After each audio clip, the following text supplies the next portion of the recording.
Hello everybody. Hi. Thank you so much for inviting me today.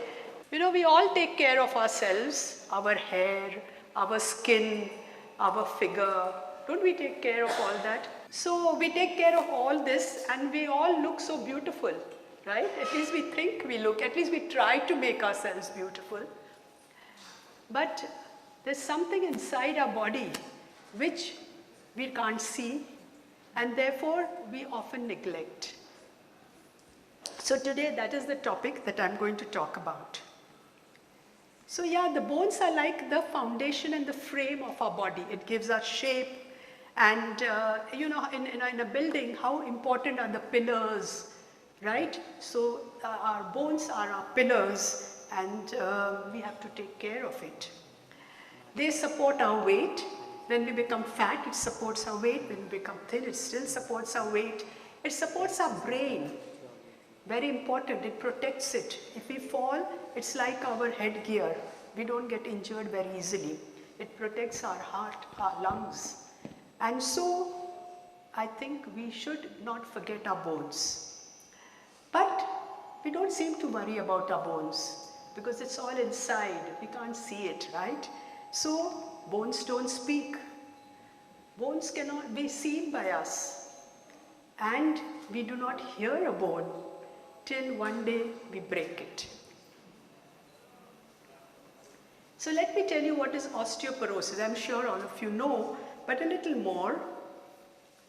So osteoporosis is a condition which we are constantly having new bone formation, old bone is removed. It's a live tissue. So as we age, that changes. When we are young, we have equal amount of new bone and old bone, and so we are balanced. But as we age, it changes. And it's a condition when bones become weak, they become frail, they become brittle.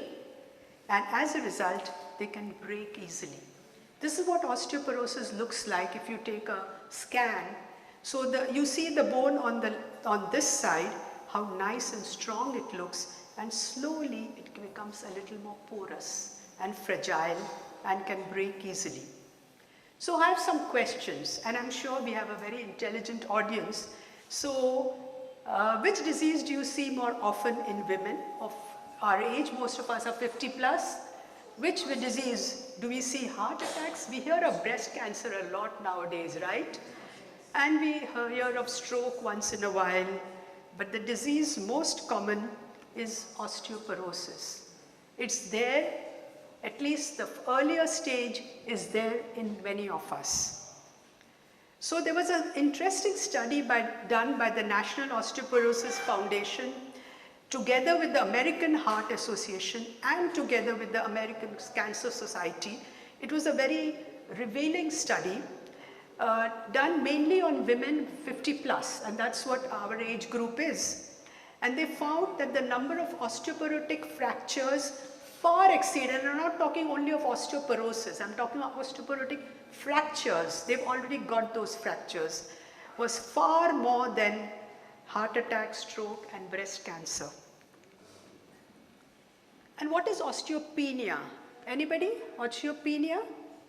So many of us, when we were taking the reports, some of us had osteoporosis, some of us had osteopenia, and some of us had strong bones, but very few had strong bones. I think, yeah, okay. So what is osteopenia? That is insufficiency of bone. So it is the first stage of osteoporosis. So this is how it would look if you have osteopenia, and this is how it would look if you have osteoporosis. And what is osteoarthritis? I wanted to say that because a few people confuse that. I found a few people asking me, I have joint pains. Joint pains and osteoporosis and osteopenia are completely different. So osteoarthritis, as you see in this picture, is of the knee joint, of the elbow joint, of the shoulder joint. The wear and tear that happens in these joints is osteoarthritis. It's a age-related wear and tear of the joints. But osteoporosis is very different. The bones itself become weak. So somebody may have osteoarthritis and not have osteoporosis. Somebody may have osteoporosis and not have osteoarthritis, and somebody may have both. Unfortunately, as we grow older, we start getting both. So this is what happens as we age.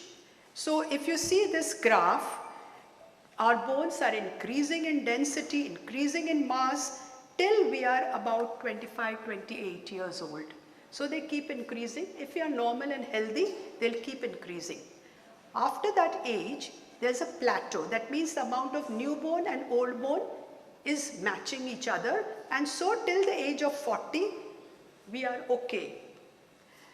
After that, you reach the perimenopausal or the premenopausal age when your bones start becoming a little weak slowly till we'll reach about 45 years old, and then after that there's a sharp fall in the bone density. This is an average. It's not necessary that all of us have the same story, but yeah, after the age of 45 or so, there's a sharp fall in the bone density, and then it continues to fall in bone density as we grow older.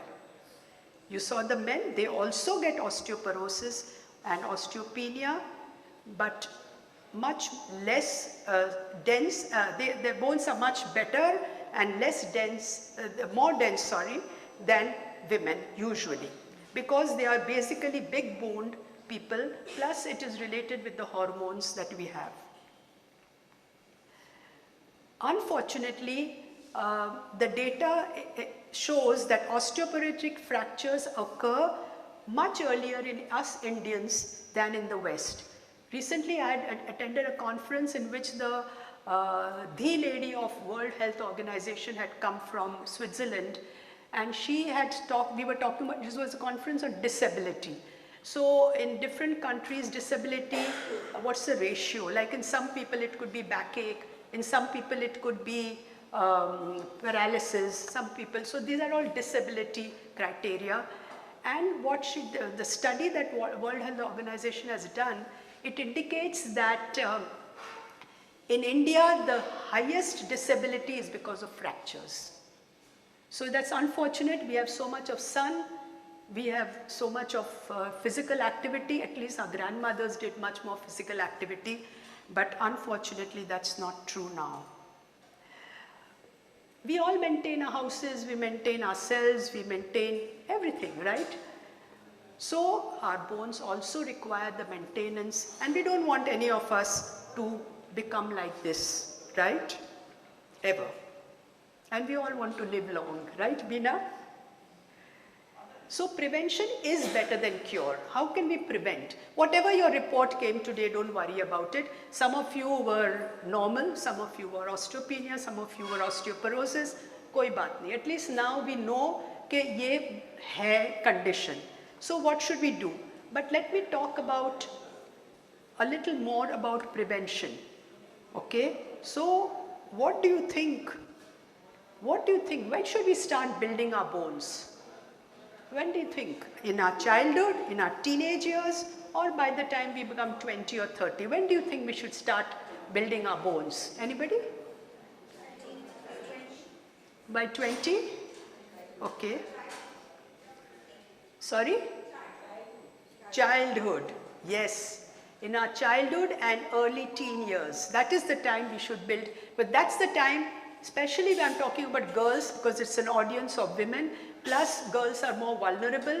That's the time we have to build up our bones. But we don't even know about it. We have children at home, we have granddaughters at home, we have daughters at home, and we don't know about it. So yes, that's the best time to build up the bone, when between the age of 10 and 18, during those puberty years, when they are growing up fast, you say suddenly they are shooting up, yeah? So this is the secret of not getting future osteoporosis. So prevention is very important. I hope when we go back home today, we understand that our daughters and granddaughters have a good chance that they don't get osteoporosis in future. So we build strong bones in our childhood. How much would it help when we are older? How much would it help when we are older? So if you build just 5 to 10% of peak bone mass in youngsters, you can translate it to a 50% reduction in fracture in an older age. That's how big it is. So you have to start young. You have to start when our girls are young, pre-puberty, puberty, or little later than that. That's when they need to do. And so what do we do? What do we need to do to build up those bones? Anybody? Diet, exercise, perfect, yes.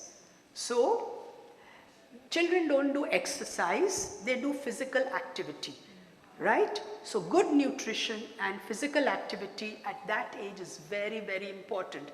And now with the junk age going on, more and more children are having junk food. So, can you imagine the future? And more children are sedentary than we used to be in our childhood. So what nutrition could you have? Simple nutrition, lots of milk products, paneer, dahi, etc. I know there are vegans in the room. You have the soya, all the soya products, okay. Then oats is great for calcium and bone health. So all these things that I've put up are good for bone health. Among all the nuts, almonds have the maximum amount of nutrition for bone health, and all our green veggies. All our green veggies are excellent. But what is not excellent is spinach. Spinach or palak has a lot of calcium, but because of the oxalates, they do not absorb it. So it's not a good thing to have for bone health. And sesame, your black sesame is much higher in calcium than the usual sesame that we use. So these are little changes we can make in our lifestyle. Those who have eggs, egg yolk is very high in calcium. So all those who don't have cholesterol, all health related issues should have eggs with the yolk, not remove the yolk, at maybe twice a week. Then dates are very good. All things I've put up are easy to have. They're not fancy things, okay? Then prunes, then raisins, walnuts, apricots, flax seeds, figs, dry and fresh, and chia seeds. All these are good. Children can have it, we can have it, so that's great. So children must play in the sun for at least 1 hour every day. Very, very important. Now with the iPad and the TV, and there are so many schools where the homework is also done on iPad. So, you know, the amount of running around that they are doing, jumping around that they are doing, the natural movements, and that also in the open air, under the sun, is something that we have to encourage them to get their bones strong at that age. So 4 years studied found significant gains in bone density with jumping. So, you know, sometimes when the children are jumping, chup re, besi ja. You know, we say, baith jao, kya jump mat karo. But that's a natural activity of a child. So when they jump, there's so much more bone formation than if they just run. So what's the dangers? है osteoporosis, चलो आज report में आया osteoporosis है, तो उसका danger क्या है? क्या हुआ? वो है, तो भी क्या होगा? Yeah. Yes, fracture. That's what we don't want, right? So which are the 2 worst fractures that you can get? You know, you get of the finger, of the toe, hip joint and spine. Yes, hip joint and spine. These are the worst fractures you can get, because with that fracture you need more bed rest or more rest, and then what happens is your bones become even more weak and you can't do everything. All activities are little restricted, so it's a downward spiral of your health. Maybe it would be your blood pressure, it could be your obesity, it could be your blood sugar. Because of that, those fractures, you are not able to do as much moving around, running around as you could do earlier. You have to always be careful. So these are the worst fractures that you can get. So how do you diagnose whether your bones are strong or not? One is this beautiful, thanks to them, we haven't had a heel scanner today, and many of us. So I advise that all those at least who got osteoporosis, that is minus 2.5 and less, should get a full bone density done. And why is it important? Because it is the gold standard of diagnosis of osteoporosis, and it's very simple. It's called DXA. You just have to lie under a machine. It's not even like your MRI machine. It's just a small machine on top, and you have to lie them for 15 minutes and your bone scan is done. Kuch nahi hota hai, bas ho gaya. Then what happens? They tell you the hip, how much is the density of your hip bone, how much is the density of your spine, of your wrist. So then you know specifically. Somebody may have a good bone density of the hip but not of the spine. So you know, okay, my bone density of spine is a little less, so what should I do about it? So when you get the report of that report, you get something called a T-score and a Z-score. Z-score is comparing with the same age person. So if you are 50, somebody of 50, how is your bone compared to that? But what is more important is the T-score. T-score compares your bone density of an average person in their 20s and 30s. So today, for example, if you got your +1 to -1, healthy bone density, that's a healthy bone density. Some of you did get, put up your hands, those who got between +1 and -1. Good. Just 3 people in the audience. So that's a revealing thing, right? I won't ask the other things, but only this I was asking. So -1 and -2.5 is slightly less bone density, osteopenia, and -2.5 and lower is osteoporosis. So it gives us DXA will give us bone density of various sites separately. So you know what will happen, and I'll tell you how to calculate it later. So do we really need a bone density test? We're wondering. I think today after the bone density test has been done, we think we may need it, but do we really need it? So why are bone density tests advisable? I'll tell you that. If you know, there are silent diseases that we have. Osteoporosis is a silent disease. Blood pressure, high or low, is a silent disease. Blood sugar is a silent disease. So we have so many silent diseases. But how many of you have never ever got your blood pressure checked? Anybody who has never ever got their blood pressure checked? Nobody in the room, right? Is there anybody in the room who has never got his blood sugar, her blood sugar checked? Nobody. We all get that checked. But unfortunately, we do not check about our bones, right?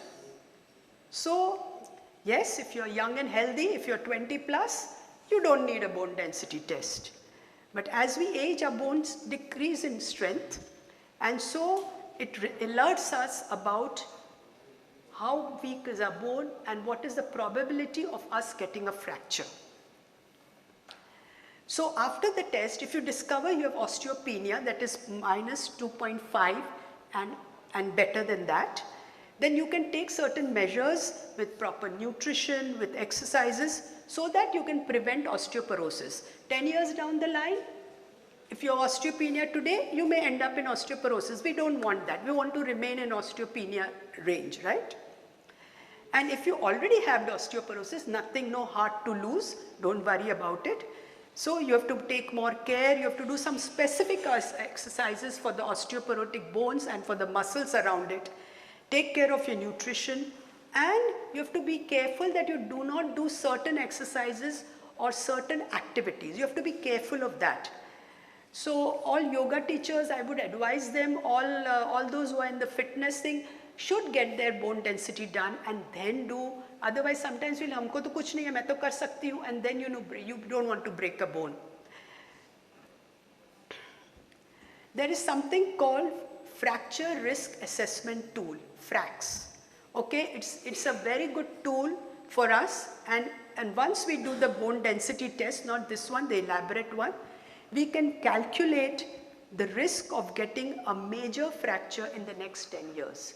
There are some items that you have to fill up, your other health problems also, and your bone density test. And then once you do that, they can predict from that approximately what is your risk of getting a fracture in the next 10 years. Suppose फ्रैक्स किया और risk है next 10 years में fracture major हो जाएगा, then you are even more on an alert. That's what I want, prevention.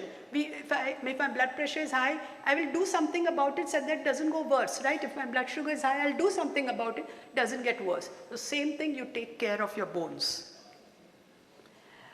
So who are the people, or what are the risk factors that cause osteoporosis? For many of us, what are the risk factors that cause osteopenia or osteoporosis? One is of course old age. Teeth falling is one of the, because bones, teeth are like bones, okay?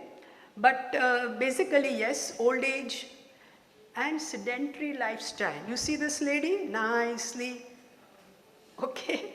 So if we have a sedentary lifestyle, also our obsession with fairness.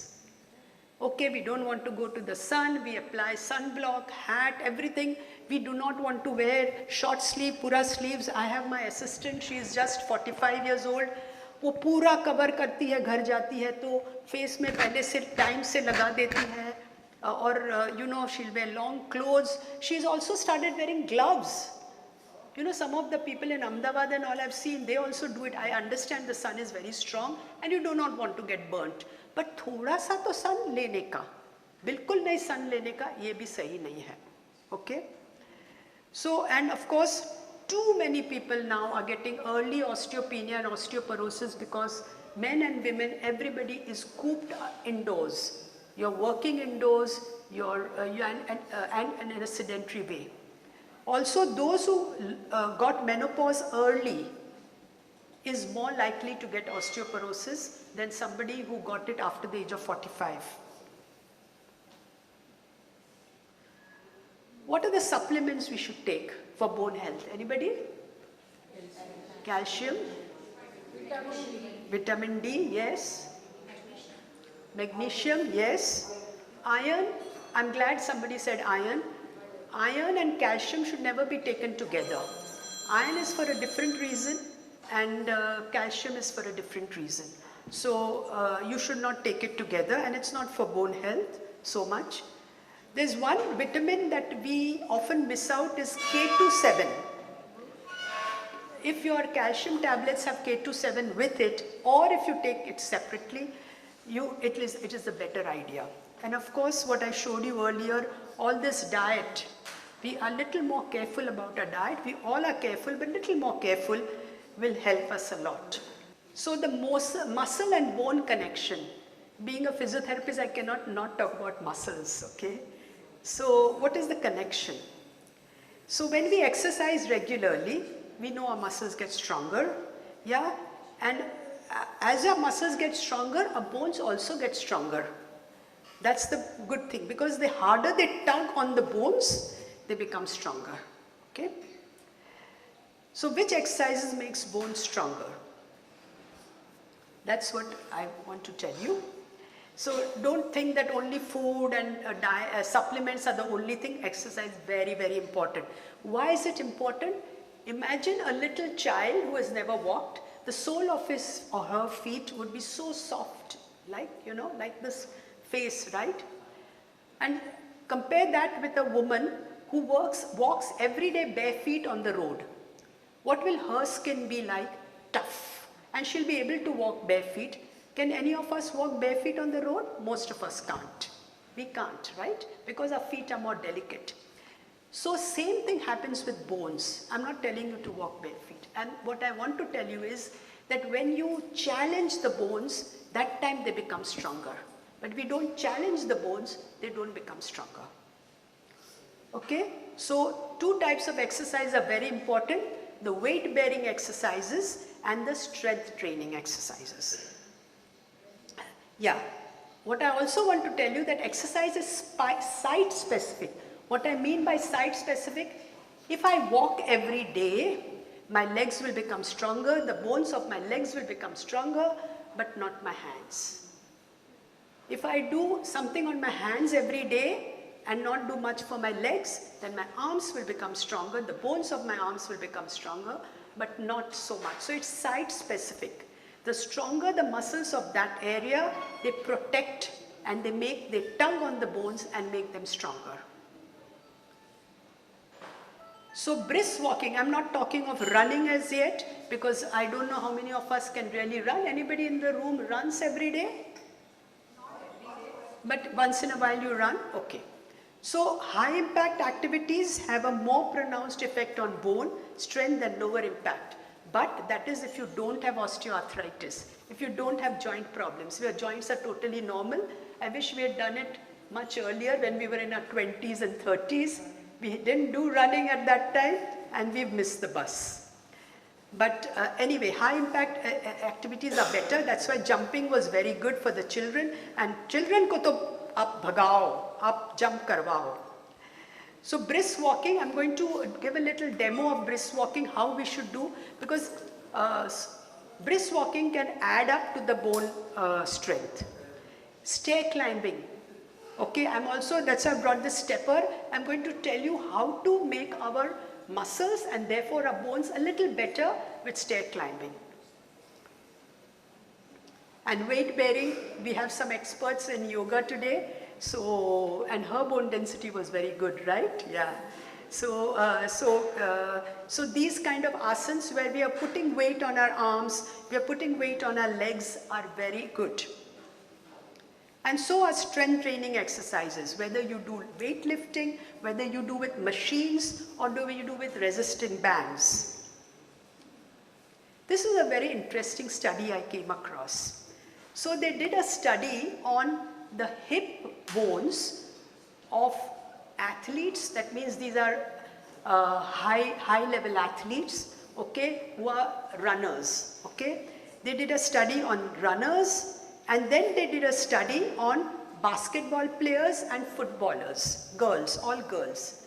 And they found that the hip bones were much stronger in the girls who were basketball players and football players than in the runners.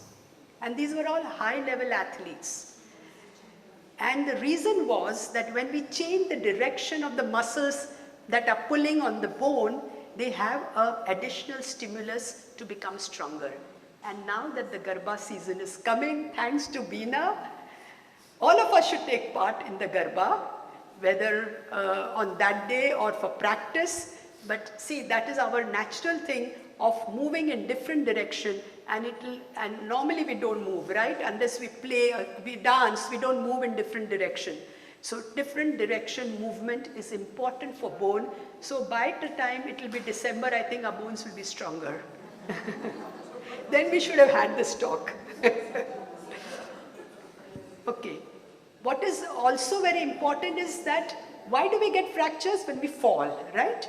So our balance is very important. Tai Chi is excellent, yoga is excellent for balance, and they may not be the best for bone building, but they're excellent exercises for balance. So we have to do those exercises as well. So interesting studies showed that balance training and Tai Chi decrease the falls by 47% and reduce the risk of hip fracture by approximately 25%. So it's a big amount of benefit that we get with these kind of balance exercises. What do you think about swimming and cycling? Static cycle, घर में करते हैं ना cycle, वो लोग पूछते हैं हमको कि मुझे exercise नहीं जमता है, मैं cycle खरीद लूँ तो cycling रोज करूँगी. So what about cycling and swimming? Anybody has any idea for bone health?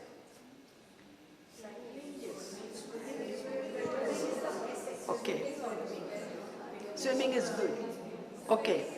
Okay, so we have a little different opinion. So both swimming and cycling are not the best exercises for strengthening the bones because they are non-weight bearing exercises. So when you cycle, your thigh muscles get stronger, no doubt, but that's it, that's the end of the story.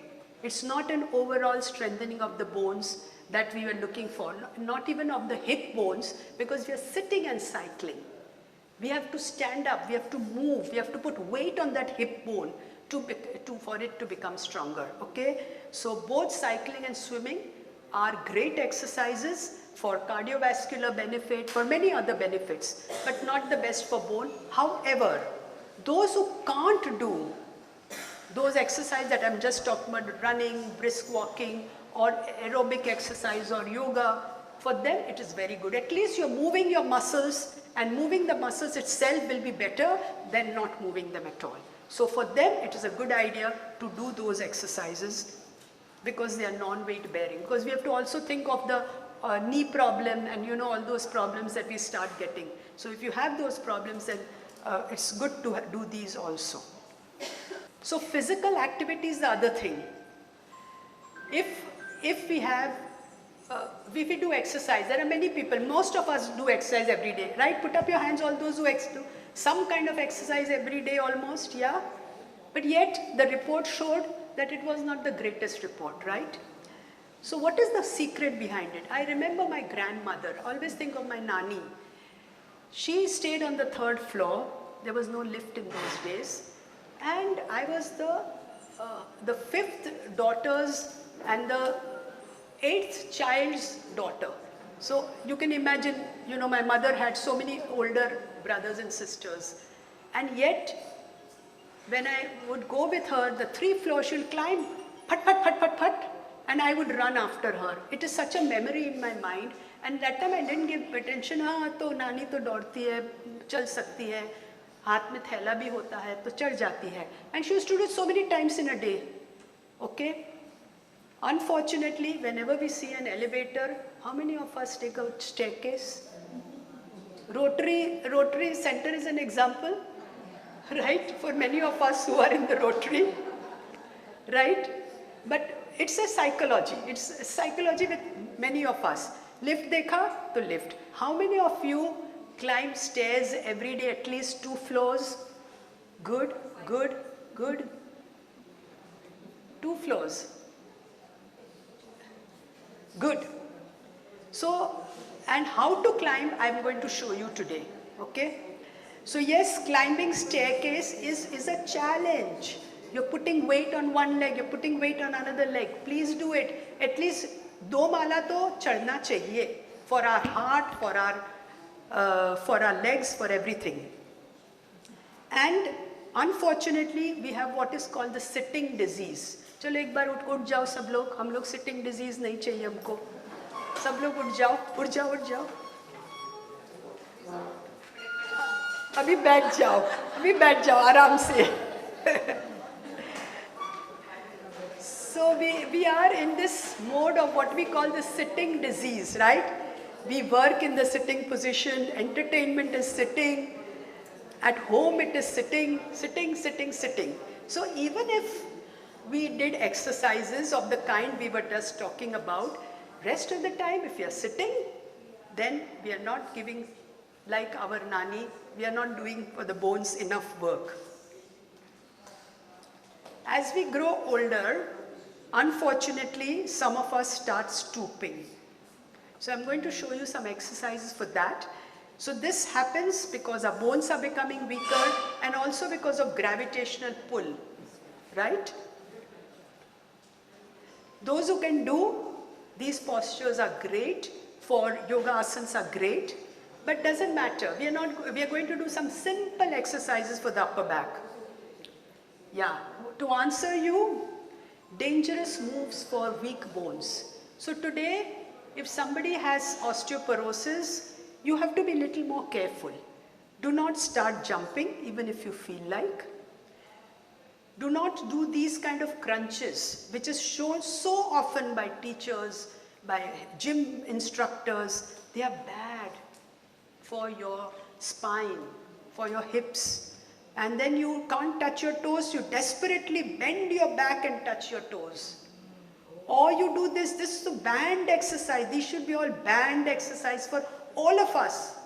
Not only for those who have osteoporosis, for all of us, it should be a band exercise. बहुत खराब exercise है. There's no benefit for this exercise. So we feel कि हमको 6-pack हो जाएगा, 8-pack हो जाएगा. It's a wrong exercise. Because what are we doing? Every day we are bending forward and doing work. Who does work over here? Nobody. So we are already bending. Then again we go and do exercise which bends our back. and this is what happens. Have you seen an older person becoming straighter and straighter, right? So it proliferates what we are doing in our daily activity as an exercise. Plus, if you start lifting your legs like this, you are likely to get a fracture because you're putting too much load on the spine. And even if your bones are the best, you should not be doing these exercises. They are absolutely wrong exercises. So if you already have osteoporosis, what I suggest is ask your physiotherapist to tailor a specific exercise program that is safe for you, which could strengthen the muscles, supporting your bones and slow down the bone loss. That's what we are looking for. How can we, somebody was asking me, ये ऐसा report आया तो अभी क्या करने का? The only choice now is to slow down. Another 10 years, इतना ही रहने दो. इससे ज़्यादा खराब नहीं होने दो. Yeah, so that quality of life, we want to enjoy in a wheel, right? Forever and ever, right? So, okay, to conclude, so what can make our bones stronger? Exercise, balanced nutrition, less sitting, more physical activity, exposure to some amount of sunlight. You can apply on your face sunblock, everything, hat pehno, पर हाथ खुला रहने दो, पैर थोड़ा खुला रहने दो, okay? And supplements as prescribed by your doctor.